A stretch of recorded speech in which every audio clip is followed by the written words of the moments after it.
কেমন আছো বন্ধুরা? আমার আজকের রেসিপি শশা পাবদার ঝোল।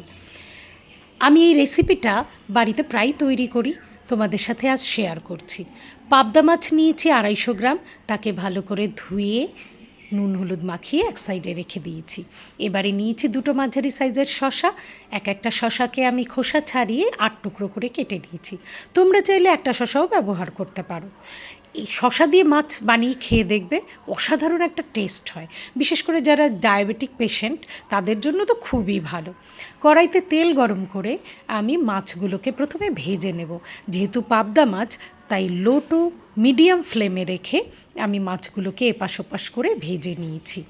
মাছ ভাজা হয়ে গেলে আমি একে সরিয়ে রেখে ঠিক ওই তেলেই আমি রান্না করব।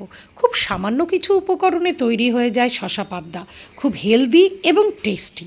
তোমরা যদি কেউ না খেয়ে থাকো, অবশ্যই আমার এই রেসিপিতে বানিয়ে খেয়ে আমাকে কিন্তু জানিও কেমন হয়ে গেছে মাছ ভাজা। এবারে আমি ওই তেলের মধ্যে একটু কালো জিরে ফোড়ন দিলাম একটু কাঁচা লঙ্কা বাটা, একটু হলুদ গুঁড়ো, আর একটু জিরে গুঁড়ো, ধনে গুঁড়ো, আর একটু নুন দিয়ে শশাটাকে একটু ভেজে নেব। জাস্ট হালকা ভাজা, খুব লাল করার দরকার নেই। ভাজা হয়ে গেলে ওর মধ্যে জল ঢেলে দেবো শশাটা সেদ্ধ হওয়ার জন্য।